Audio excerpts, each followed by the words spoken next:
É sempre muito bom poder estar com você mais uma vez aqui no Adoração em Família. Para você não esquecer, já pega a sua Bíblia, a nossa Bíblia é a base de regra e fé da vida do cristão. E nessa temporada, você já sabe, o nosso guia de estudos é embasado no livro História do Grande Mestre. Eu quase que posso ver Jesus sentado, contando suas lindas e belas histórias. Começa aqui mais um Adoração em Família.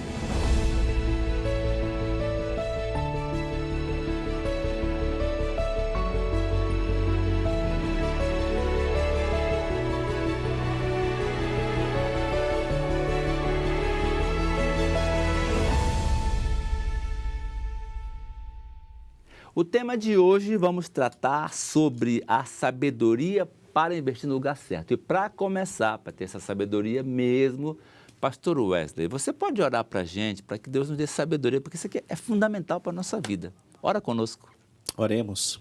Querido Senhor, ao começarmos esse estudo, que o Teu Santo Espírito impressione o nosso coração e que tenhamos sabedoria para saber onde investir, onde colocarmos todos os nossos dons e os nossos pensamentos. É a nossa oração em nome de Jesus. Amém. Amém. Amém.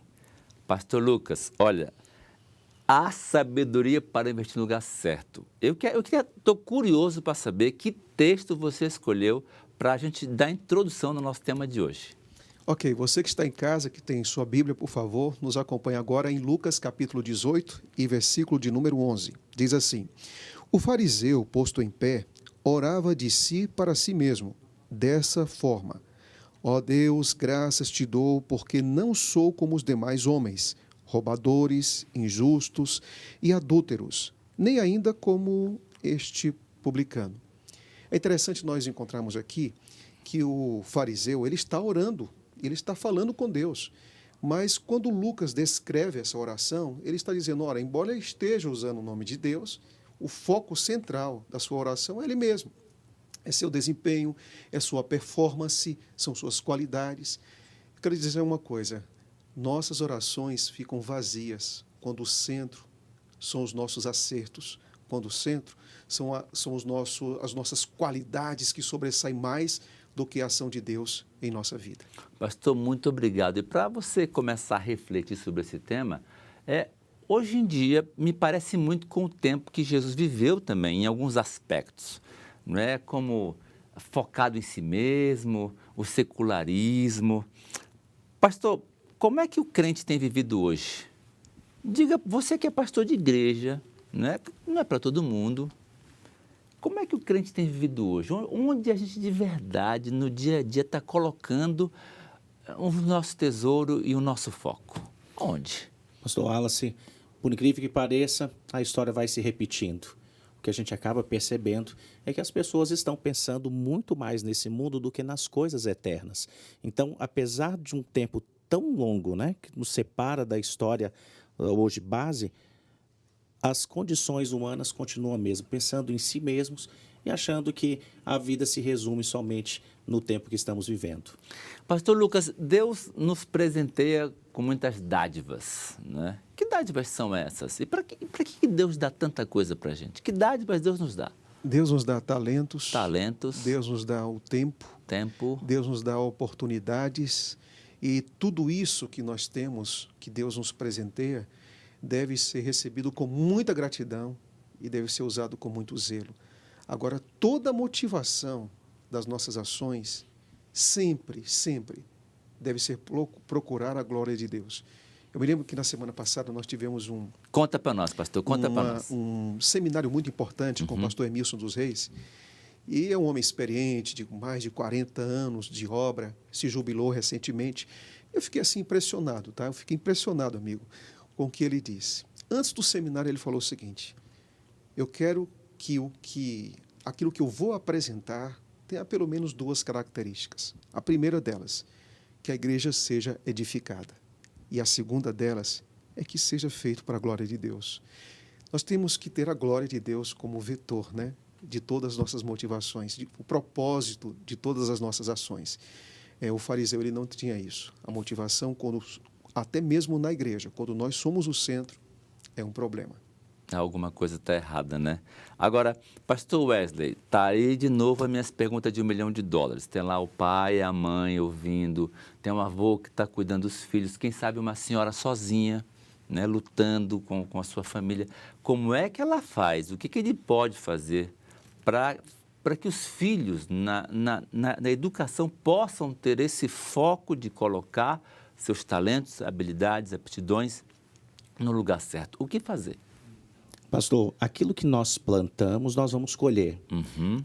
Recentemente, minhas filhas foram para o colégio interno e que alegria, pastor Lucas, perceber que sem nós estarmos ali, elas vão para a escola sabatina, elas estão fazendo as suas devidas leituras, porque elas compraram também esse desejo de um dia estar no reino dos céus. Então, hoje eu olho para trás e vejo quão importante foi, tanto o exemplo da Joelma quanto o meu, levando-as para participarem conosco.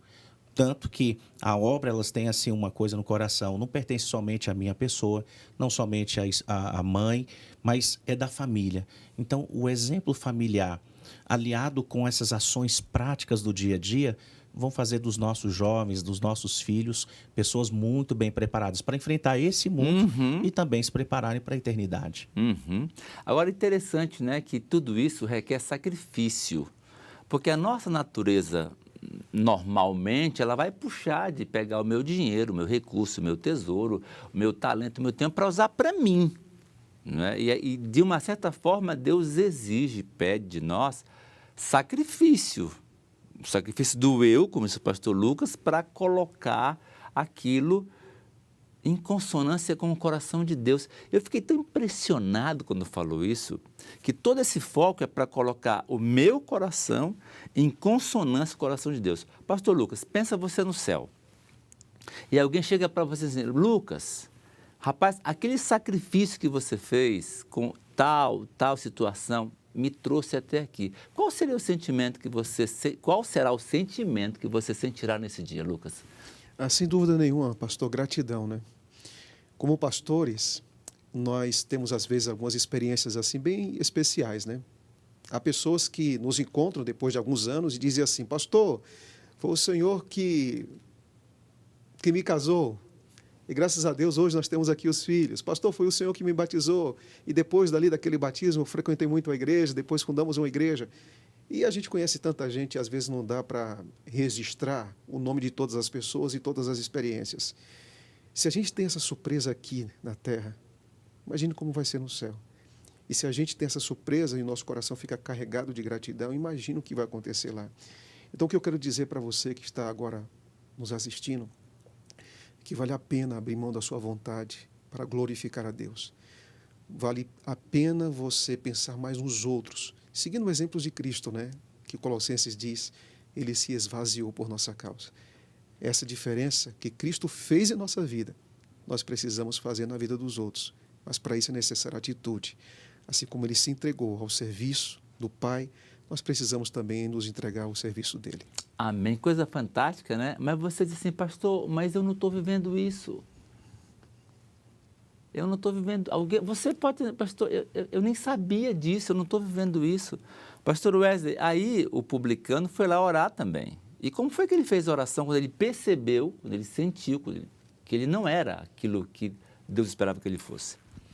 Esse ato dele esvaziar-se, dele olhar para o sacrifício de Cristo, né, olhar para o amor de Deus, fez toda a diferença, sabe, pastor? O pastor Lucas começou dizendo da atitude, né, do fariseu tão cheio de si, não tinha espaço para Deus. Quando nos esvaziamos, automaticamente algo vai nos preencher. Se estamos sendo guiados pela palavra, o próprio sentimento de amor por Cristo vai transformando e vai nos moldando. E aí a gente vai perdendo esse interesse pelas coisas terrenas, que são passageiras, e o céu começa a fazer parte da nossa jornada. Então você está me dizendo que as pessoas que nos assistem agora, que não entenderam isso ainda, hoje pode começar? Sim, vou falar, olha amigo, você que está me acompanhando agora, fica ligado. Hoje é o dia de recomeçar. Hoje é o dia de você sair da situação de não ter experimentado ou aplicar nas coisas celestiais e viver as aventuras na presença de Deus hoje e já pensando na eternidade. Então, sim, pastor, Hoje é possível. Aquela pessoa que não, puxa, até agora não foi útil para a sociedade, Foi não fez a egoísta. diferença, foi egoísta, hoje ele pode começar. Você pode e deve ter uma boa poupança, você pode ter dinheiro, você deve utilizar suas habilidades acadêmicas, intelectualmente, mas não esqueça que isso só dá futuro por um tempo, tipo 80, 90, 100 anos. Agora, o que Deus sonha mesmo é com você na eternidade. Então, invista tudo o que você é e o que você tem, que foi Deus que te deu, naquilo que de fato vai realizar o sonho do coração do Senhor na sua vida. Pastor Lucas, você pode orar conosco para terminar, por gentileza? Claro, vamos orar. Deus amado, muito obrigado por se esvaziar por nossa causa. E obrigado por nos encher do teu Espírito para que também a gente se esvazie e viva para a tua glória.